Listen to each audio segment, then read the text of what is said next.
পারলে একটু ওযু করে আসলেন, এসে পড়লেন একবার সূরা ইখলাস, একবার ফালাক, একবার নাস, মানে কুল হুয়াল্লাহু আহাদ, কুল আউযু বিরাব্বিল ফালাক, কুল আউযু বিরাব্বিন নাস পড়ে ফু দিয়ে এভাবে মাথাটাকে মাসাজ করলেন একদম গায়ের নিচ পর্যন্ত। এই কাজটা আরও একবার করলেন, আরও একবার করলেন, মানে 3 বার করলেন। এরপর আয়াতুল কুরসি পড়লেন, সূরা বাকারার শেষের 2টা বা 3টা আয়াত পড়লেন, যদি সম্ভব হয় সূরা মুলকটা পড়লেন। ওটা পারছেন না, ঠিক আছে, 33 বার সুবহানাল্লাহ, 33 বার আলহামদুলিল্লাহ, 34 বার আল্লাহু আকবার পড়লেন। পরে ডান দিকে কাত হলেন, হাতটাকে গালের নিচে রাখলেন, রেখে বললেন আল্লাহুম্মা বিইসমিকা আমুতু ওয়া আহইয়া। কি বললেন? আল্লাহুম্মা বিইসমিকা আমুতু ওয়া আহইয়া। আচ্ছা, কিচ্ছু পারেন না, এত কিছুই পারলেন না, শুধু ডান দিকে কাত হয়ে এখানে গালের নিচে হাত রেখে বললেন আল্লাহুম্মা বিইসমিকা আমুতু ওয়া আহইয়া। এখন আপনি 4 ঘন্টা, 4.5 ঘন্টা, 5 ঘন্টা, 6 ঘন্টা ঘুমালেন। এই যে সময়টুকু ঘুমিয়ে আছেন, আপনি বিশ্বাস করেন এই ঘুমানোর কারণে আপনার আমল নামে নেকি লেখা হবে। ঠিক এভাবেই জীবনের প্রত্যেকটা কাজকে ইবাদতে পরিণত করা সম্ভব যদি আমরা একটা সূত্র মেনে চলি। সূত্র হচ্ছে 2টা। কয়টা? 2টা। এক, সেই কাজটা হবে আল্লাহর সন্তুষ্টির জন্যে। কার জন্যে? আল্লাহর সন্তুষ্টির জন্যে। আর 2, সেই কাজটা হতে হবে আমাদের প্রিয় নবী মুহাম্মদ রাসূলুল্লাহ সাল্লাল্লাহু আলাইহি ওয়াসাল্লামের তরিকা বা সুন্নত মোতাবেক। ব্যাস, শেষ। এভাবে আপনি জীবনের যে কোনো কাজ ইবাদত বানাতে পারেন। ইবাদত।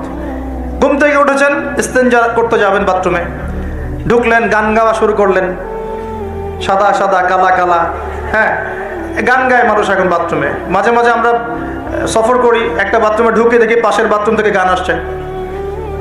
এরকম হয়নি কখনো? ফেস করেন না? আচ্ছা, তো কোনো নেকি নাই? নেকি আছে?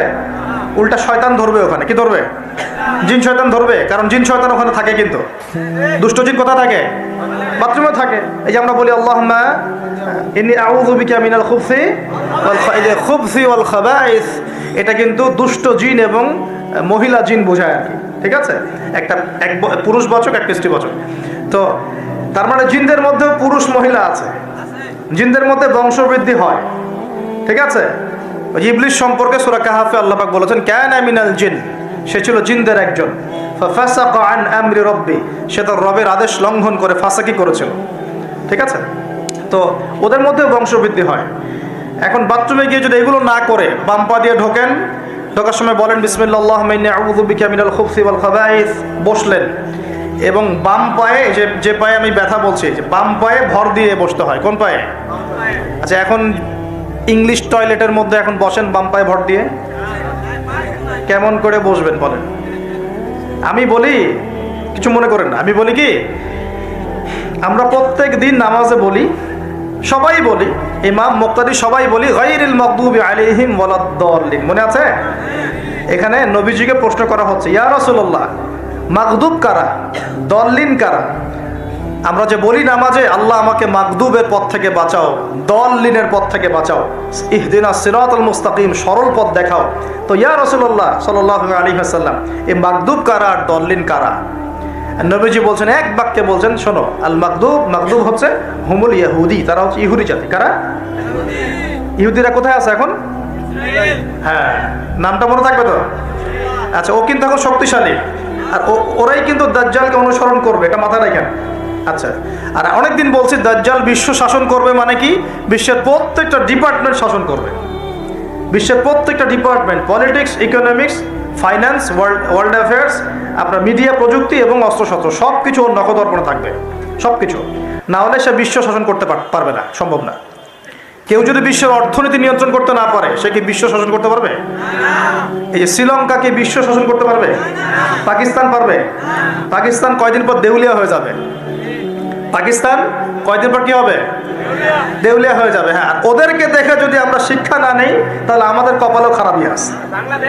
ওইটা বললাম, ওদেরকে দেখে যদি আমরা শিক্ষা না নেই, তাহলে আমাদের খরিও তো খারাপ আছে। আল্লাহ হেফাজত করুন বলে আমিন। তো যেটা বলছিলাম, বিশ্ব শাসন করতে হলে বিশ্বের সব ডিপার্টমেন্ট শাসন করতে হবে, কি হবে না? হবে। এখন আমরা সূরা ফাতিহায় পড়ি গায়রিল মাগদুবি আলাইহিম, আল্লাহ তুমি আমাদেরকে ইহুদিদের পথ থেকে বাঁচাও, ওয়ালাদ-দাল্লিন, দল্লিন মানে নবীজি বলছেন হুমুন নাসারা, তারা হলো ওই নাসারা বা খ্রিস্টান জাতি যারা বলে যে আল্লাহর সন্তান আছে। আল্লাহ পাকের সন্তান আছে? আমরা কি বলি? লাম ইয়ালিদ, তিনি কাউকে জন্ম দেননি, কারো কাছ থেকে জন্ম। কিন্তু এই যে 200-300 কোটি খ্রিস্টান বলছে যে আল্লাহর সন্তান আছে, নাউযুবিল্লাহ। এই জন্য ওরা দল্লিন, পথভ্রষ্ট। দল্লিন মানে কি? পথভ্রষ্ট। তো নবীজি স্পষ্ট বলছেন যে গায়রুল মাগদুবি আলাইহিম ওয়ালাদ-দাল্লিন। এখানে মাগদুব আর দল্লিন মানে হচ্ছে, মাগদুব হলো ইহুদিরা গজবপ্রাপ্ত, আর দল্লিন হচ্ছে নাসারা বা খ্রিস্টান জাতি। এখন আপনার সাথে আমার কথা, আপনাদের সাথে আমার কথা, আমাদের পলিটিক্স থেকে শুরু করে বাথরুমের কমোড পর্যন্ত, ঠিক আছে, আইন কানুন থেকে শুরু করে আমাদের চেহারা সুরত পর্যন্ত, আমাদের পোশাক পরিচ্ছদ থেকে শুরু করে অর্থনীতি, পরিবার, সব কিছু, এই সব কিছু ওই দুই জাতির অনুসরণে গড়ে উঠেছে। এটাই সবচেয়ে বড় আফসোসের কথা আমাদের, সবচেয়ে বড় আফসোস। বাথরুমটাও নিজের মতো করতে পারলাম না, ঠিক আছে। এই যে দেখবেন কমোডে কি বাম পায়ে ভর দিয়ে বসা যাবে? আচ্ছা, ওইখানে কাপড় কি পবিত্র রাখা যাবে?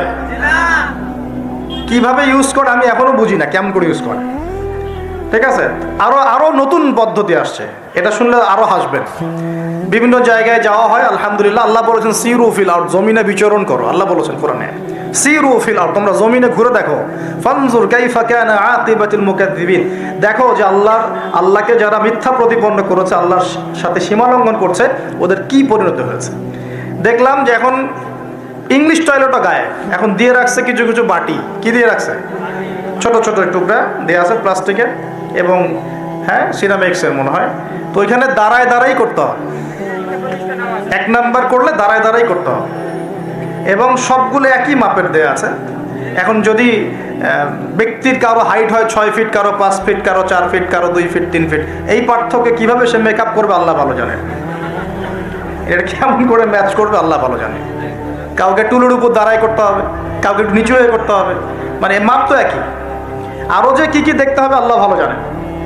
তো প্রিয় ভাইরা, বাথরুম করতে গিয়ে যদি নবীর সুন্নাহ মতো করেন, এখান থেকে কথাগুলো আসছে। যদি বাম পা দিয়ে ঢোকেন, বা পায়ে ভর দিয়ে বসেন, দেখবেন ইস্তেঞ্জা করেও শান্তি পাচ্ছেন। নবীর প্রতিটা সুন্নত বৈজ্ঞানিক। যে সুন্নত আপনি পালন করবেন, আপনি বৈজ্ঞানিক উপকারিতাও পাবেন ইনশাআল্লাহ। এই যে একটু আগে এক ভাই বলছিল, আপনি তো খানি না হুজুর, 1 চামচ কি 1.5 চামচ ভাত খাচ্ছেন, খানি না। তাই আমি বললাম যে আমি কম খাওয়া হুজুর, কারণ নবী সাল্লাল্লাহু আলাইহি ওয়াসাল্লাম কি শিখিয়েছেন? তিনি বলেছেন আমরা যা খাই না, তিনি নবী হওয়ার পরে মনে হয় সেটাও খেতে পারেন নাই। বিশ্বাস করছেন না? এরকম 3-3টা মাসের চাঁদ চলে যেত যে নবী সাল্লাল্লাহু আলাইহি ওয়াসাল্লামের বাসায় চুলাও জ্বলে নাই। আর আমাদের তো একবেলা যদি না খাই তাহলে আল্লাহর উপর কত শিকায়াত, কত অভিযোগ, তাই না ভাই? তারপর তিনি বলছেন একজন ব্যক্তির এতটুক খাওয়াই যথেষ্ট যে কোমর মেরুদণ্ড সোজা করতে পারে, আল্লাহর ইবাদত করতে পারে। আর যদি তোমাদের খেতেই হয় তাহলে পেটটাকে 3 ভাগ করে খাবে। কয় ভাগ? 1 ভাগ খাবার রাখবে, 1 ভাগ পানি খাবে, আর 1 ভাগ এই শ্বাস প্রশ্বাস চলাচলের জন্য ফাঁকা রাখবে। কয়জন এর উপর আমল করে দেখাতে পারে? কতজন মানুষ আছে? আর যারা একদম গোগ্রাসে খায়, এদের ব্যাপারে কোরআনে এবং হাদিসে কিন্তু মারাত্মক কথা আছে। আল্লাহর নবী সাল্লাল্লাহু আলাইহি ওয়াসাল্লাম বলেছেন যে তোমরা খুব বেশি ঢেকুর তুলো না। কি করো না? একজন সাহাবী খুব ঢেকুর উঠাচ্ছে, সাহাবী না আসলে, উনি পাশ দিয়ে যাচ্ছিলেন, খাবার দাবার খেয়ে পাশ দিয়ে যাচ্ছিলেন। তো নবীজি তার ঢেকুর তোলা দেখে বলছেন যে তোমরা বেশি ঢেকুর তুলবে না, কারণ দুনিয়াতে যে ব্যক্তি বেশি পেট পুড়ে খাবে, কাল কিয়ামতের মাঠে সে সবচেয়ে বেশি ক্ষুধার্ত থাকবে। বলেন না? খাবেন আপনি, নিজের পেটটাকে 3 ভাগ করবেন, 1 ভাগ খাবার, 1 ভাগ কি পানি, আর 1 ভাগ শ্বাস প্রশ্বাসের জন্য ফাঁকা। আর এই ব্যাপারে একটা কথা বলে দেই, শেষ জামানায় কিন্তু খাবারগুলো সব করাপ্টেড হয়ে যাবে। কি হবে? খাবার ভেজাল হবে, ভেজাল। এটার দলিল সূরা কাহাফে আছে, আমি এটা ব্যাখ্যা করব না আজকে। সূরা কাহাফে আছে, আমি ব্যাখ্যা করব না, শুধু ইন্ডিকেশন দিচ্ছি। 309 বছর ঘুমিয়েছিলেন আসহাবুল কাহফ। কত বছর? 309 বছর ঘুম থেকে উঠেই তারা প্রথম যে অনুভবটা করেছেন সেটা হলো তারা ক্ষুধার্ত। তারা কি ক্ষুধার্ত? দেখেন, 309 বছর পর যদি আপনি ঘুম থেকে ওঠেন, আপনার কাছে এই দুনিয়াটা আজীব মনে হবে, হবে না? কিন্তু ওনারা ক্ষুধার্ত, পকেটে কিছু মুদ্রা ছিল, যেই মুদ্রাগুলোর মান 309 বছরও কমে যায় নাই। কমে গিয়েছে না। এখন আপনি আপনার মুদ্রা নিয়ে ঘুমান 300 বছর, দেখেন তারপর কি হয়, কি হবে?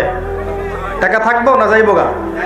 আচ্ছা, তারপরে শুনেন, এরপর উঠেই তারা বলছে ফালিয়ানজুর আইয়ুহা আজকা তুআমা, এই মুদ্রাগুলো দিয়ে বাজারে কাউকে পাঠাও, তোমাদের 9 জন 10 জনের মধ্যে একজনকে বাজারে পাঠাও।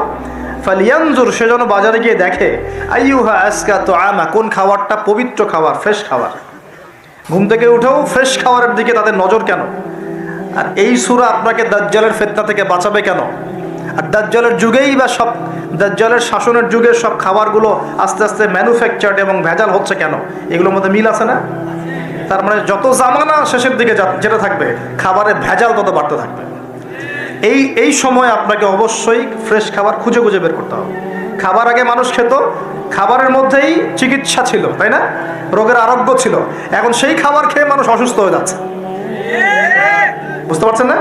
খাবারের মধ্যে থাকে উপাদান, ভালো উপাদান, যে উপাদানগুলো পেটের ভিতরে গেলে, শরীরে গেলে শরীরটা সুস্থ হয়। এখন সেই খাবার খেয়েই মানুষ অসুস্থ হয়ে যাচ্ছে। এটা কোন হাদিসের সাথে মেলে জানেন? আনতালিদাল আমাতু রাব্বাতুহা, দাসী তার মনিবকে জন্ম দিবে। দাসী মনিবকে জন্ম দিবে মানে হচ্ছে সমাজের ন্যায় অন্যায়, হক বাতিল, সত্য মিথ্যার মানদণ্ড উল্টে যাবে। যেটা ভালো সেটা হয়ে যাচ্ছে খারাপ, খারাপটা হচ্ছে ভালো। সমাজে সত্যবাদী ব্যক্তি হয়ে যাচ্ছে মিথ্যাবাদী, মিথ্যাবাদীকে মানুষ সত্যবাদী বলা শুরু করেছে। আমানতদার ব্যক্তি হয়ে যাচ্ছে খেয়ানতকারী, খেয়ানতকার ব্যক্তিগুলো আমানতদার হয়ে যাচ্ছে। সমাজের সবচেয়ে ভালো মানুষকে মানুষ খারাপ বলছে, সবচেয়ে খারাপ মানুষকে খুব ভালো বলছে। উল্টে যাচ্ছে, খেয়াল করে দেখেন, উল্টে যাচ্ছে। বাবা এখন বাবার হাতে ছেলে মায়ের খাচ্ছে, ছেলের হাতে মা মায়ের খাচ্ছে, এরকম হচ্ছে না? যাকে একটা দায়িত্ব দিয়ে রাখবেন যে বাবা তোমার উপর আমি বিশ্বাস করলাম, দায়িত্ব দিলাম, সে আপনার বিশ্বাস ভঙ্গ করে রেখে দিচ্ছে। এই হচ্ছে না? বিশ্বাস উঠে যাচ্ছে, প্রতারণা বাড়ছে। মানে কি? মানুষ আল্লাহ পাকের হালালগুলোকে হারাম করে নিচ্ছে, হারামগুলো হালাল করে নিচ্ছে। বুঝতে পারছেন না মনে হয়? হালালগুলোকে মানুষ আস্তে আস্তে হারাম করতেছে, হারামগুলোকে আস্তে আস্তে হালাল করতেছে। এটা হচ্ছে না? হচ্ছে। খুব খেয়াল করেন। তো এখানে খাবার খেয়ে আপনার উপকার পাওয়ার কথা, খাবার খেয়ে আপনি অসুস্থ হয়ে যাচ্ছেন। উল্টা হচ্ছে, উল্টা চলতেছে দুনিয়া। দুনিয়া কি চলছে? উল্টা। ছেলে পড়ছে মেয়ের পোশাক, মেয়ে পড়ছে ছেলের পোশাক। যে আমরা যদি আমাদের জীবনের প্রতিটা কাজ 2টা শর্ত মেনে চলি, তাহলে প্রতিটা কাজ কি হবে বলেন? ইবাদত হবে। কি হবে? ইবাদত। শর্ত নাম্বার 1, প্রত্যেকটা কাজ করতে হবে আল্লাহর সন্তুষ্টির জন্য। কার সন্তুষ্টির জন্য? আর 2 নাম্বার, প্রত্যেকটা কাজ করতে হবে একজন ব্যক্তির আদর্শে। তার নাম কি? মুহাম্মদ রাসূলুল্লাহ সাল্লাল্লাহু আলাইহি ওয়াসাল্লাম। এখন সব কাজ বলতে কি শুধু নামাজ, রোজা, হজ জাকাত? না, জীবনের সব কাজ। এই একটা জিনিস যদি বুঝতে পারি, আমাদের আজকের ওয়াজ সফল ইনশাআল্লাহ। আমরা আমাদের জীবনের প্রতিটা কাজ আমাদের প্রিয় নবী মুহাম্মদ রাসূলুল্লাহ সাল্লাল্লাহু আলাইহি ওয়াসাল্লামের তরিকা মতো করবো ইনশাআল্লাহ। রাজি আছেন ইনশাআল্লাহ? তাহলে এখন বলেন, 5 ওয়াক্ত নামাজ নবীর তরিকায় পড়া যাবে তো ইনশাআল্লাহ? নবীর তরিকায় নামাজ মানে ধীর স্থির ভাবে নামাজ। আমি এই তর্কে যাব না, হাত বাঁধবেন কোথায়, ঠিক আছে? ওই তর্ক সবাই করে না, ওই তর্ক সবাই করে না। এই মাসআলাগুলোকে নিয়ে যারা মুফতি আছেন তারা কথা বলেন, আমি মুফতি নই। অতএব এই মাসআলাগুলোকে নিয়ে আমি আপনাদের সাথে কোনো কথা বলছি না। আমি বলছি আপনাদেরকে, নামাজ প্রতিষ্ঠা করা, কায়েম করার মানে হচ্ছে নামাজটা হতে হবে নবীর মতো খুশু খুজুতে। খুশু খুজু কি জিনিস? নামাজটা ধীর স্থিরভাবে হবে। নামাজে কি পড়ছি সেটা বোঝার চেষ্টা করতে হবে। নামাজে কি বলছি আল্লাহর সাথে সেটা বোঝার চেষ্টা করতে হবে। নামাজে রুকুর অর্থ কি, তাসবিহ কি, সেজদায় আমি কি পড়ি, 2 সেজদার মাঝখানে দোয়ার অর্থ কি, তাশাহুদ, দরুদ, দোয়া মাসুরের অর্থ কি, নামাজের সেজদায় আমি বেশি বেশি দোয়া করতে পারছি কিনা, নামাজ পড়েও আমি গোনা থেকে বেঁচে থাকতে পারছি কিনা, এই বিষয়গুলো বেশি ইম্পর্টেন্ট। আমি কি বুঝাতে পারছি? নামাজ ধীর স্থিরভাবে, রিল্যাক্সে, তাড়াহুড়ো নাই, বুঝে বুঝে পড়ার চেষ্টা করবেন। আল্লাহ পাক তৌফিক দান করুন। যারা নামাজ ধরি ছেড়ে দেই তাদের জন্য একটা হাদিস। নবী সাল্লাল্লাহু আলাইহি ওয়াসাল্লাম বলেছেন, মান তারাকা সালাতান মুতাআম্মিদান ফাকাদ কাফার। মনে রাখবেন, নবীজি বলেছেন, কেউ যদি তার উপরে অর্পিত ফরজ নামাজ ছেড়ে দেয় নামাজ ছেড়ে দেয়, নামাজ পড়াকে জরুরি মনে করে না, ফাকাদ কাফারা, সে ব্যক্তি কুফরি করলো। বলে নাউজুবিল্লাহ। নামাজ কি ছাড়বো ভাই ইনশাআল্লাহ? আল্লাহ পাক আমাদের সবাইকে 5 ওয়াক্ত নামাজি বানিয়ে দেন, বলি আমিন।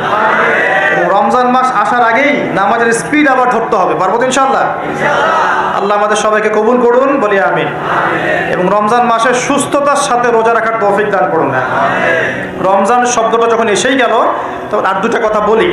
রমজান মাসের সবচেয়ে বড় বৈশিষ্ট্য হচ্ছে এই মাসে আল্লাহ পাক কোরআন নাজিল করেছেন। কি করেছেন?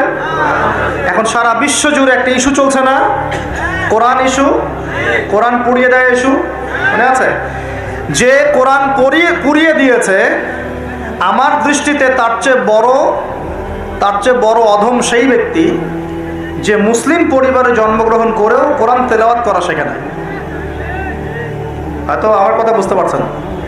কোরআন একজন পুড়িয়ে দিয়েছে, যদি আমার ক্ষমতা থাকতো ওর গর্দান নামাই দিতাম, কিন্তু তার চেয়েও বড় অপরাধী আমার কাছে আছে, আমাদের চোখে আছে। কে? যে মুসলিম পরিবারে 20-30-40 বছর থেকে আছে, মুসলিম সমাজে, মুসলিম পরিবারে নামাজে যায়, ইমামদেরকে চেনে, আলেমদের সাথে সম্পর্ক আছে, এরপরেও সে কোরআন তেলাওয়াত করতে পারে না। এ বড় অপরাধী আমার কাছে। কে বড় অপরাধী? এটা লজ্জার না? একটা মুসলিম পরিবারের থেকে আমি কোরআন তেলাওয়াত করতে জানবো না, লজ্জার না? নাকি আপনারা সেই সব শায়েখ হতে যাচ্ছেন যে কোরআন তেলাওয়াতও করতে জানে না, বাহাসের জন্য ডাকে মানুষকে? দেখেন নাই এরকম আছে না? মনে হয় যেভাবে ইসলাম পালন করা যাবে? ইসলামের জ্ঞান অর্জনের প্রথম ধাপটাই হচ্ছে বিশুদ্ধ করে কোরআন তেলাওয়াত করা শেখা। প্রথম ধাপ কি? আগে বিশুদ্ধ করে কোরআন তেলাওয়াত করা শিখতে হবে। এরপরে আসবে কোরআন হিফসের ব্যাপার, আরবি ব্যাকরণ শেখার ব্যাপার, কোরআনের তাফসীর করার ব্যাপার, হাদিসের ইবারত পড়ার যোগ্যতা অর্জন করা, আস্তে আস্তে আকীদা পড়বে, উসুলের বই পড়বে, ফিকহের বই পড়বে, তারপর এই যে আপনার কুতুবে সিত্তা পড়ে শেষ করবে। তারপরে গিয়ে সে মাশাআল্লাহ একজন দাঈ, আলেম, মুফতি এগুলো হচ্ছে, আলহামদুলিল্লাহ। তো শুরুটা কোত্থেকে হচ্ছে? শুরুটা কোত্থেকে? কোরআন বিশুদ্ধ করে তেলাওয়াত করা।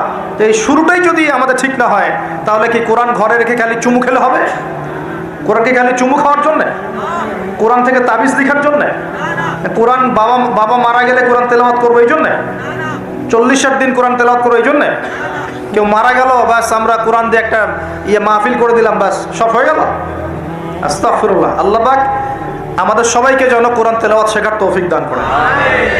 একটা চ্যালেঞ্জ গ্রহণ করেন যে আমি নিজে কোরআন তেলাওয়াত করা শিখবো, আরো 10 জনকে শিখাবো ইনশাআল্লাহ। পারা যাবে না? যদি এই একজন প্রত্যেকে যদি নিজে শিখি, আর প্রত্যেকে যদি 10 জন করে শিখাতে পারি, শোনেন, প্রত্যেকে যদি নিজে শিখি এবং নিজ নিজ পরিবার বা নিজের আমার আন্ডারে যারা আছে, মনে করেন আপনি একজন একটা গার্মেন্টসের মালিক, আপনার আন্ডারে অনেক মানুষ চাকরি করে না? নিজে নামাজ পড়লেন, নিজে কোরআন তেলাওয়াত করা শিখলেন, আপনি যদি তাদেরকে নৈশকালীন কোরআন শেখান, সবার নেকি আপনি পাচ্ছেন না?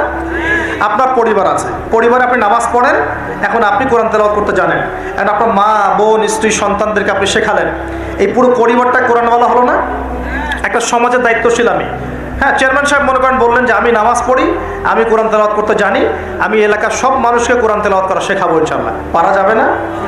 এভাবে যদি সবাই দায়িত্ব নেই, আমার বিশ্বাস 10 বছরের মধ্যে বাংলাদেশের 16 কোটি মানুষকে কোরআন শেখানো যাবে ইনশাআল্লাহ। ওই দিন আর স্লোগান তুলতে হবে না, জাল কোরআনের আলো ঘরে ঘরে চালো, অটোমেটিকলি সবার ঘরে কোরআন জ্বেলে যাবে ইনশাআল্লাহ। জানবে না? এই কাজটা না করে খালি স্লোগান দিলে কাজ হবে? বলেন তো কাজ হবে? এই যে একটা আয়াতই বললাম, গায়রুল মাগদুবি আলাইহিম ওয়ালাদ-দাল্লিন, এখন তো বুঝলেন আয়াতের অর্থ কি? আল্লাহর রাসূল আমাদেরকে বলছেন তোমরা ইহুদিদের পথ অনুসরণ করো না, তোমরা নাসারাদের পথ অনুসরণ করো না। কিন্তু বাস্তবতা হচ্ছে আমার সব ক্ষেত্রেই ওদের আদর্শেই চলছে না? আপনার বিয়ে শাদী, বিয়ের আগের অনুষ্ঠান, গায়ে হলুদ, আপনার পরিবার, আপনি যে মিডিয়াগুলো দেখছেন সেই মিডিয়াগুলো, হ্যাঁ, আপনার পলিটিক্যাল সিস্টেম, সুদভিত্তিক অর্থনৈতিক সিস্টেম, তারপরে আপনার কি বলবো, দেহের পোশাক পরিচ্ছদ, লেবাস, পোশাক, চেহারা, সুরত, সব কিছু ওদের মতো না? আমি তো দেখালাম এমনকি বাথরুমের কমোড পর্যন্ত ওদের মতোই, তাই না? তো এখন এই একটা আয়াত বুঝলেই আপনি বুঝতে পারছেন যে আসলে সব তো উল্টা চলছে। এখন যদি পুরো কোরআনটা বুঝতে পারি, পুরো কোরআনের 6236টা আয়াতই বুঝতে পারি, তাহলে এই সমাজটা পরিবর্তন হতে সময় লাগবে? এই কারণেই তো কোরআন থেকে দূরে সরানোর জন্য এত পায়তারা চলছে। মানুষ চাচ্ছে, এক শ্রেণীর মানুষ চাচ্ছে বিশ্বের যে মুসলিমরা যেন কোরআন থেকে দূরে সরে যায়, কারণ তারা জানে যদি আমরা কোরআন থেকে দূরে সরে যাই আমাদেরকে শাসন করা সহজ হবে। ওই পশ্চিমারা আমাদেরকে শাসন সহজেই করতে পারবে, আর আমরা যদি কোরআনকে আঁকড়ে ধরি ওদের বাপেরও ক্ষমতা নেই আমাদেরকে শাসন করে ইনশাআল্লাহ, বরং আমরা ওদেরকে শাসন করবো ইনশাআল্লাহ। আমরা করি নাই মনে করছেন? 1200 কত বছর? 1200 বছর করেছি। কত বছর? বিশ্বাস করছেন না? ইতিহাস পড়েন, নবী সাল্লাল্লাহু আলাইহি ওয়াসাল্লামের যুগ থেকে শুরু করে এই তো 1914 সাল পর্যন্ত আমরা সারা বিশ্ব শাসন করেছিলাম। মনে হচ্ছে গাল গল্প? এখন বিগত 70, 80, 100 বছরে আপনার কাছে মনে হচ্ছে যে শক্তি তো সব ওদের হাতে চলে গেছে, আমাদের হাতে নাই। ইনশাআল্লাহ তাআলা আবার ফিরে আসবে ইনশাআল্লাহ। তবে ওই যে বললাম এমনি এমনি আসবে মান্না সালওয়ার মতো, নাকি আমাদের কিছু দায়িত্ব আছে ভাই? এই যে প্রথম এক ভাই বলেছিল না কি করতে হবে, এখন শোনেন কি করতে হবে। 1 নাম্বার, আমাদের সবাইকে তওবা করে ফিরে আসতে হবে। কি করতে হবে? সূরা নূর পড়ছিলাম আসার সময়, আল্লাহ পাক বলেছেন তুবু ইলাল্লাহি জামিআন আইয়ুহাল মুমিনুন লাআল্লাকুম তুফলিহুন। তোমরা সবাই একসাথে, হে মুমিনগণ তোমরা সবাই একসাথে আল্লাহর কাছে তওবা করো যাতে তোমরা সফল হতে পারো। আগে কি করতে হবে? আল্লাহকে বলতে হবে আল্লাহ আমরা ব্যক্তিগতভাবে, পারিবারিকভাবে, সামাজিকভাবে, রাষ্ট্রীয়ভাবে যত পাপ করেছি আল্লাহ সব মাফ করে দাও। আল্লাহ আমরা তোমাকে ভালোবাসি, তোমার নবীকে ভালোবাসি, তোমার কালামকে ভালোবাসি, আমরা জান্নাতে যেতে চাই, দুনিয়াতেও সফল হতে চাই। আল্লাহ তুমি আমাদেরকে মাফ করে দাও, এবং আগামী পুরো জিন্দেগি আল্লাহ তুমি আমাদেরকে 5 ওয়াক্ত নামাজি বানায় দাও, কোরআনওয়ালা বানায় দাও, সুন্নতওয়ালা বানায় দাও, আপসে মিল মোহব্বত বানায় দাও, আমাদেরকে তোমার পক্ষ থেকে বেহিসাব রিজিক দান করো, এবং এমনভাবে চলার তৌফিক দাও যাতে আমরা আবার বিশ্বের সেই শাসন ফিরে পাই ইনশাআল্লাহ। দোয়া করা যাবে না? 1 নাম্বার কাজ তওবা করে ফিরে আসা। 2 নাম্বার হচ্ছে বেশি বেশি জ্ঞান অর্জন করা। কি করা? জ্ঞান অর্জন ছাড়া কোনো লাভ নাই। একদিন মাহফিল শুনতে আসছেন, যদি মনে করেন যে বাস কাজ হয়ে গেছে, আসলে কিছুই হয় নাই, মন খারাপ করেন, আসলে কিছু হয়নি। এখন এখান থেকে আপনাকে ইন্সপিরেশন নিয়ে আগামী দিনে চলতে হবে। জ্ঞান অর্জন করতে হলে কি করবেন? খালি একটা ভিডিও দেখবেন, একটা খালি বিচ্ছিন্ন বই পড়বেন।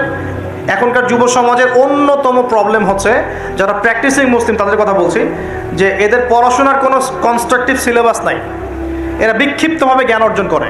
এই আদনান ভাইয়ের একটা লেকচার শুনলাম, এই অমুক শাইখের একটা লেকচার শুনলাম, অমুক দায়ের একটা লেকচার শুনলাম, হ্যাঁ অমুক একটা বই পড়লাম, তমুক একটা বই পড়লাম, বিক্ষিপ্ত জ্ঞান। এই বিক্ষিপ্ত জ্ঞান আপনার মাথাটাকে এলোমেলো করে দিবে। আর অনলাইনে ঢুকলে দেখবেন এ ওর বিরুদ্ধে কথা বলছে, এ ওর বিরুদ্ধে, এ ওর পিছনে লেগে আছে, এর পিছনে লেগে আছে। এখানে ভালো যতটুকু পাবেন খারাপের চেয়ে বেশি পাবেন। এখানে এভাবে জ্ঞান অর্জন করা যাবে না। কিভাবে? যেভাবে আমরা চেষ্টা করছি। হয়তো ওয়াজ মাহফিল এসে আমরা যতটুকু জানি এর 30, 40, 50% কথাও কিন্তু বলতে পারি না। যা জানি তার হয়তো 30, 40% আমরা বলতে পারি না বিভিন্ন কারণে। কিন্তু জ্ঞান অর্জনের পথটা কি হবে? এখানে মাদ্রাসা আছে, মসজিদ, মাদ্রাসা, কওমি ওলামায়ে কেরাম আছেন না? ওলামায়ে কেরামের পাগড়ি ধরে বসে থাকবেন। কি করবেন? ওলামায়ে কেরামের পাগড়ি ধরে বসে থাকবেন। শুরু করাবে তারা, দেখবেন আপনি যান, আপনাকে শুরু করাবে কোরআন তেলাওয়াত থেকে। আগে কোরআন তেলাওয়াত করা শিখবেন। সময় লাগুক 1 বছর, লাগুক, যাক 1 বছর লাগবে, আমি শিখবো, ব্যাস 1 নাম্বার। তারপরে ওটা যখন ভালো পারবেন, দেখবেন ওলামায়ে কেরাম আপনাকে বলবে যে এই সূরাগুলো মুখস্থ করো। আপনি নামাজের জন্য যে সূরাগুলো লাগে মুখস্থ করতে হবে না? নামাজের ফরজ, ওয়াজিব, এই সুন্নত, মুস্তাহাব জানতে হবে না? এই মাসলাগুলো জানবেন, সূরা কালাম মুখস্থ করবেন, দোয়া কালাম মুখস্থ করবেন। তারপরে আপনি যদি আরও বেশি চান আপনি হিফজ করবেন। কোরআন কি করবেন? হিফজ মানে মুখস্থ করবেন। আমার তো মনে হয় আমরা যদি 1 বছর চেষ্টা করি, আমরা সবাই কমপক্ষে 1 পারা হলেও মুখস্থ করতে পারবো না? ইনশাআল্লাহ। কোনো সমস্যা নেই। এরপরে আপনি যদি আরও বেশি চান, তখন আরবি ভাষা এবং সাহিত্যের কিছু ব্যাকরণিক ক্লাসিক্যাল বই আছে। এই বইগুলো ধরে ধরে পড়তে হবে আলেমদের কাছে। খুব বেশি সময় লাগবে না। আপনি মনে করছেন যে অনেক সময় লাগবে, এত সময় লাগবে না। আপনার মেধা যদি শার্প হয়, এটা ডিফার করে। কারো মেধা খুব শার্প, কারো মেধা অল্প নিতে পারে। ইনশাআল্লাহ 2-3 বছর সময় দেন, ইনশাআল্লাহ দেখবেন আপনি অ্যারাবিক ক্লাসিক্যাল বইগুলো পড়ার যোগ্যতা অর্জন করেছেন ইনশাআল্লাহ। এরপর কি লাগবে? এরপর আসবেন আপনি হাদিসের বইগুলো পড়বেন, আস্তে আস্তে আপনি তাফসির অনুবাদগুলো কিনবেন। এখন তো হাদিসের বইগুলো বাংলায় অনুবাদ হয়ে গেছে। অনেক তাফসির বাজারে চলে আসছে। এই তাফসির পড়লে আপনি মুফাসসির হয়ে যাবেন, মুহাদ্দিস হয়ে যাবেন, এটা বলছি না, কিন্তু অ্যাটলিস্ট আপনি কোরআন তো জানতে পারবেন। এর মধ্যে যেগুলো বুঝবেন না আবার আলেমের কাছে যাবেন, ওস্তাদ এটা বুঝতে পারলাম না।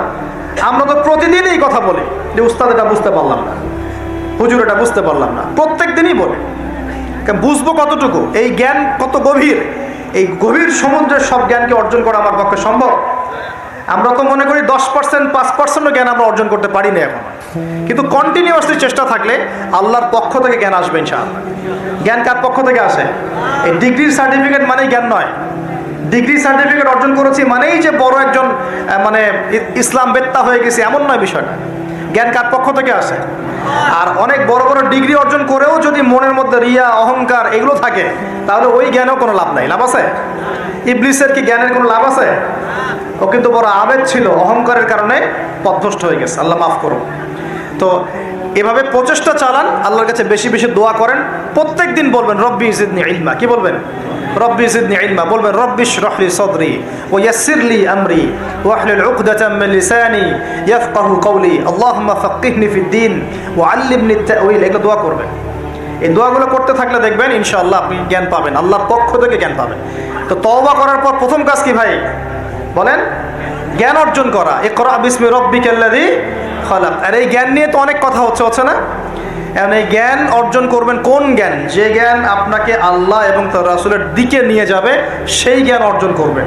যে জ্ঞান আপনাকে আল্লাহ এবং তার রাসূল থেকে দূরে সরাই দিবে সেই জ্ঞান অর্জন করতে যাবেন না। ব্যাস, কথা শেষ। এখন আপনি নিজেই বুঝতে পারবেন কোন জ্ঞান আপনাকে আল্লাহর দিকে নিচ্ছে আর কোন জ্ঞান আপনাকে আল্লাহ থেকে দূরে সরাচ্ছে।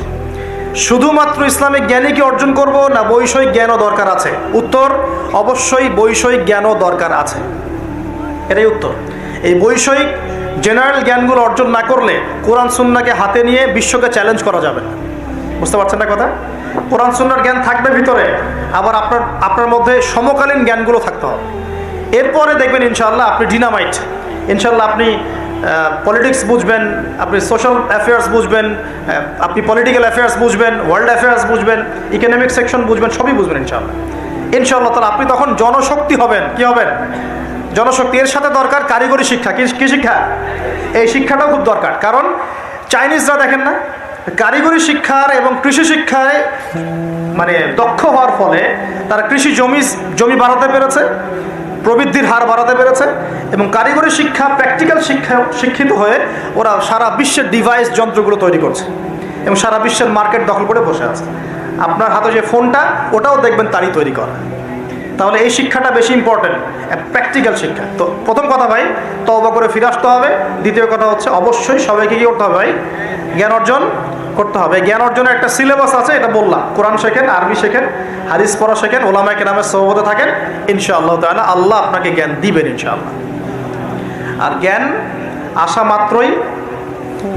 মাত্রই যে আমি সব কিছু বুঝে ফেলবো তা নয়।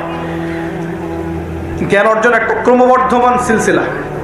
দোলনা থেকে কবর পর্যন্ত শেখার কোনো শেষ আছে? আল্লাহ পাক আমাদের সবাইকে জ্ঞান অর্জন করার তৌফিক দান করুন। এরপর কি, ওই যে আল্লাহ পাক ইবাদত করতে পাঠিয়েছেন দুনিয়ায়, তাই যতটুকু জানবো ততটুকু আমল করবো ইনশাআল্লাহ। পারা যাবে তো ইনশাআল্লাহ? যা জানি আমল করবো ইনশাআল্লাহ। জেনেছি আজকে আমি যে সুবহানাল্লাহ পড়লে 100 বার সুবহানাল্লাহ পড়লে 1000 নেকি হয়, বাস আমল করা শুরু করবো ইনশাআল্লাহ।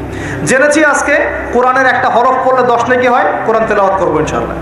এখনই জেনেছি সূরা কাহাফের প্রথম 10 আয়াত মুখস্থ করলে আল্লাহ দাজ্জাল থেকে বাঁচাবেন, মুখস্থ করবেন ইনশাআল্লাহ। একটু আগে জানলাম ঘুমানোর আদব কি, আজকে আমল করবো ইনশাআল্লাহ। একটু আগে জানলাম ইস্তেঞ্জা করার আদব কি, আজকে আমল করবো ইনশাআল্লাহ। যা জানবো আমল করবো ইনশাআল্লাহ। পারা যাবে ইনশাআল্লাহ? এবং নিজে আমল করব, সবার আগে নিজের পরিবারে প্রতিষ্ঠা করব। আগে সমাজে দৌড় দিব না, আগে কোথায় দৌড় দিব? আগে পরিবারে। আমার পরিবারে যদি বেনামাজি থাকে আমার সন্তান সন্ততি, আর আমি নামাজের ওয়াজ করে বেড়াই, মানুষ শুনবে? আমার পরিবারে আল্লাহ না করুক যদি নিজের বউ বেপর্দায় চলে, হ্যাঁ, আর আমি যদি আসে আপনাকে পর্দার ওয়াজ করে, আপনি শুনবেন? কোনোদিনও শুনবেন না। এই কারণে আগে নিজের পরিবারের মধ্যে কায়েমের চেষ্টা করতে হবে। এখানে একটা কথা বলে রাখি, অনেক চেষ্টা করার পরেও কখনো কখনো পরিবারের লোকজন নাও শুনতে পারে। বুঝতে পারেনি মনে হয়? অনেক চেষ্টা করেছেন, তারপরেও পরিবারের লোক শুনছে না, এমন হতে পারে না? নূহ আলাইহিস সালামের ক্ষেত্রে হয় নাই? লূত আলাইহিস সালামের ক্ষেত্রে হয়নি? হয়েছে। তাই বলে হতাশ হবেন না, তখন ওদের হিসাব ওরা দিবে, আপনার হিসাব আপনি দিবেন ইনশাআল্লাহ। আপনি আপনার মতো চেষ্টা করেছেন, আল্লাহ পাক তৌফিক এনায়েত করুন। পরিবারে প্রতিষ্ঠা করব আমল, এরপরে আমি সমাজে দাওয়াতি কাজ করব।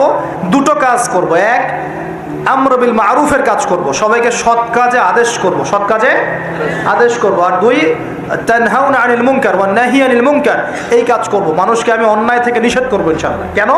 কারণ আল্লাহ পাক সূরাতুল আলী ইমরানের 110 নম্বর আয়াতে বলেছেন, কুনতুম খায়রা উম্মাহ, তোমরা হচ্ছে শ্রেষ্ঠ জাতি, তোমরা মানে আমরা উম্মতে মুহাম্মাদী। তোমাদের কাজ তিনটা, কুনতুম খায়রা উম্মাহ উখরিজাত লিন-নাস, তোমাদেরকে মানব জাতির কল্যাণের জন্য বের করা হয়েছে। তা'মুরুনা বিল মারুফ, তোমরা সবাই মানুষকে সৎ কাজে আদেশ করবে। ওয়া তানহাউনা আনিল মুনকার, সবাই তোমরা অসৎ কাজে নিষেধ করবে। ওয়া তু'মিনুনা বিল্লাহ, আল্লাহর প্রতি ঈমান রাখবে। এই তিনটা আমাদের কাজ। আল্লাহ পাক আমাদের সবাইকে এই আমর বিল মারুফ নাহি আনিল মুনকার এই আমল করার তৌফিক দান করুন। আমিন। এগুলো শেখার জন্য তাবলীগ জামাত একটা ভালো প্ল্যাটফর্ম। ওখানে যাবেন, সময় লাগাবেন, আপনাকে সুন্নত শেখাবে, নামাজের ট্রেনিং দেওয়া হবে, নামাজ পড়া শেখাবে, আপনাকে দাওয়াত দেওয়া শেখাবে। সীমাবদ্ধতা সবার মধ্যেই আছে, তারপরেও আমাদেরকে এই ধাপগুলো অতিক্রম করেই সামনের দিকে যেতে হবে। আল্লাহ পাক তৌফিক দান করুন। আর এটা খুবই দুঃখজনক যে এখন আমাদের এই ভাইদের মধ্যেও অনেক সময় কিছু ফিকশন দেখা যাচ্ছে না? আমরা দোয়া করি আল্লাহ পাক তাদের মধ্যে এই যে বিভক্তি, আল্লাহ পাক এই বিভক্তিটাকে দূর করে দিন, আমিন। ঐক্যবদ্ধ আর তৌফিক দান করুন বলি আমি। খুবই আফসোসের বিষয় এগুলো, আল্লাহ পাক আমাদেরকে হেফাজত করুন, বোঝার তৌফিক দান করুন।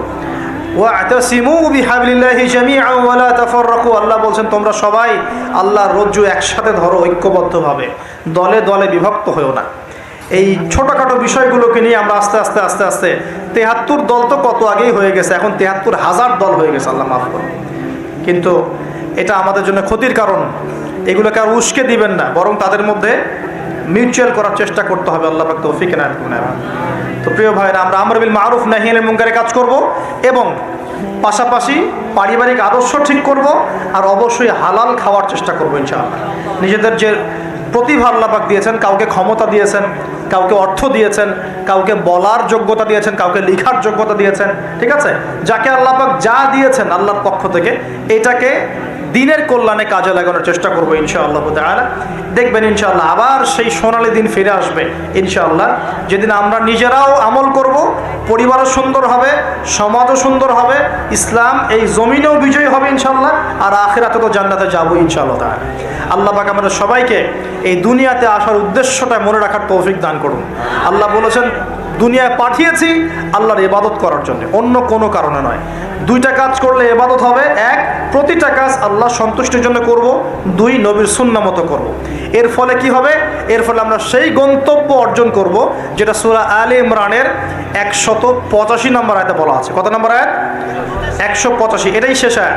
আল্লাহ রাব্বুল আলামিন বলছেন কুল্লু নাফসিন যায়িকাতুল মাউত, এই কারাগারের দুনিয়ার জীবন সংক্ষিপ্ত, এখানে সমস্ত সত্তা মৃত্যুর স্বাদ গ্রহণ করবে, ঠিক আছে? এবং কিয়ামতের মাঠে তোমাদের সবাইকে যার যার প্রতিদান দেওয়া হবে। এবার তোমাদের গন্তব্য শোনো, ফামান যুহজিহা আনিন নার, ওই দিন যাকে জাহান্নামের আগুন থেকে বাঁচানো হবে, ওয়া উদখিলাল জান্নাহ, এবং জান্নাতে ঢুকিয়ে দেওয়া হবে, ফাকাদ ফাজ, ওই ব্যক্তি হচ্ছে সফল। This is the real definition of success. কথা বুঝতে চেষ্টা করেন, এটা হচ্ছে the real and final destination and definition of success. এটা সাফল্যের সবচেয়ে সেরা এবং কি বলবো, চূড়ান্ত সাফল্যের সংজ্ঞা। এটা হলো সবচেয়ে সেরা এবং চূড়ান্ত সাফল্যের সংজ্ঞা। দুনিয়ার সাফল্যের সংজ্ঞা ঠিক না।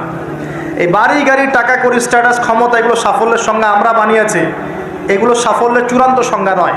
চূড়ান্ত সংজ্ঞা এই আয়াতে আছে, ফামান যুহজিহা আনিন নার, যাকে জাহান্নামের আগুন থেকে বাঁচিয়ে দেওয়া হবে, ওয়া উদখিলাল জান্নাহ, যাকে জান্নাতে ঢুকিয়ে দেওয়া হবে, ফাকাদ ফাজ, এই সফল হলো মাত্র। কদ আফলাহাল মুমিনুন, এই যে মুমিনরা সফল হলো। কথা বুঝতে পারছেন? অতএব সাফল্যের সংজ্ঞা আমাদেরকে শেখানো হয়, এটা চূড়ান্ত সংজ্ঞা নয়, ওইটাই সাফল্যের চূড়ান্ত সংজ্ঞা। পৃথিবীতে আমার অনেক ক্ষমতা আছে, জান্নাত না লাভ করতে পারলে কোনো লাভ নাই। দুনিয়াতে আমি অনেক বড় আলখাল্লা পরে আলেম টাইটেল নিয়ে বসে আছি, জান্নাতে ঢুকতে না পারলে আমি সফল না। দুনিয়াতে আমাকে মানুষ অনেক বড় কিছু বলছেন, এই যে মুফাসসিরে কোরআন, হাবি জাবি ইত্যাদি ইত্যাদি, এগুলোর সাথে আমার কোনো সম্পর্ক নাই। আমরা তালেবে ইলম, জ্ঞানের ছাত্র, জান্নাতে ঢুকতে না পারি এগুলো কিছুই না আমার জন্য। দুনিয়াতে আপনাকে অনেক বড় অর্থনীতিবিদ বলা হচ্ছে, বুদ্ধিজীবী, বিশাল কিছু, আপনি একদম ক্ষমতাধর, হ্যাঁ, বিশ্ব নেতা। জান্নাতে ঢুকতে না পারলে আপনি ব্যর্থ। জান্নাতে ঢুকতে না পারলে আপনি খবর আছে। এই পুলসিরাত পার না হতে পারলেই সমস্যা আছে, শেষ, সব শেষ। ফেরাউনের কথা মনে করেন, কত বড় প্রতাপশালী, এক হুকুমে সারা বিশ্ব জয় করে ফেলে, শেষ। ও যাইতে পারবে না জান্নাতেও, শেষ। আর এখানে একজন ভ্যান চালক বেচারা 5 ওয়াক্ত নামাজ পড়ে, রমজান মাসে রোজা রাখে, সাধ্যমতো দান সৎকা করে, হালাল খায়, মরে গেলে যদি জান্নাতে চলে যায় ও সফল ইনশাআল্লাহ। একজন মুদির দোকানদার, কৃষক, আমাদের এই মিসকিন ভাই, গরিব মানুষ, কৃষি কাজ করে খায়, ব্যবসা করে খায়, ঠিক আছে, মানুষ ভালো মন্দ মনে করে না, মানুষ মনে করে সমাজের কোনো স্ট্যাটাস নাই, দাম নাই, ওর কথা কেউ শোনে না, ও বিয়ের প্রস্তাব দিলে কেউ গ্রহণ করে না, মরে গেলে যদি জান্নাতে যায় ও সফল ইনশাআল্লাহ। আল্লাহ পাক আমাদের সবাইকে কথাগুলো বোঝার তৌফিক দান করুন। দুনিয়াতে এসেছি আল্লাহর ইবাদত করার জন্যে। এই দুনিয়ার জীবনটা চিরস্থায়ী নয়। এখানে রোল মডেলকে মুহাম্মদ রাসূলুল্লাহ সাল্লাল্লাহু আলাইহি ওয়াসাল্লাম। কি কনস্টিটিউশন ফলো করব? কোরআন এবং সুন্নাহ। কে রোল মডেল? আমাদের প্রিয় নবী। কিভাবে আমল করব? 2টা শর্ত মেনে, আল্লাহ সন্তুষ্টির জন্য, 2 রাসূলের তরিকা অনুযায়ী। কোন কাজ ইবাদত? জীবনের সব কাজই ইবাদত যদি রাসূলের তরিকা মতো হয়। এখন যদি এই শর্তগুলো পূরণ করতে পারি, তওবা করি, জ্ঞান অর্জন করি, হালাল খাই, পরিবার করি, দাওয়াতি কাজ শুরু করি এবং ইসলামকে আল্লাহর জমিনে প্রতিষ্ঠার চেষ্টা করি, ইনশাআল্লাহ তাআলা ইসলাম আমাদেরকে সহই, ইসলাম দুনিয়াতেও বিজয়ী হবে ইনশাআল্লাহ, আর আমরাও পরকালে জান্নাতে যাবো ইনশাআল্লাহ। আল্লাহ পাক আমাদের সবাইকে কথাগুলো বোঝার এবং আমল করার তৌফিক দান করুন। আল্লাহ পাক আমাদের সবাইকে তওবা করে দিনের পথে ফিরে আসার তৌফিক দান করুন। বেশি বেশি নেক আমল করার তৌফিক দান করুন। সবাইকে হালাল খাওয়ার তৌফিক দান করুন। দিনের জ্ঞান অর্জন করার তৌফিক দান করুন এবং সবাইকে দাওয়াতি কাজ করার তৌফিক দান করুন। ঐক্যবদ্ধভাবে দিনটা প্রতিষ্ঠা করার তৌফিক আল্লাহ পাক দান করুন। আমিন। আকুলু কওলি হাযা আস্তাগফিরুল্লাহ ওয়া লাকুম ওয়া লিসাইরিল মুসলিমিন। বারাকাল্লাহু লানা ওয়া লাকুম বিল আয়াতিল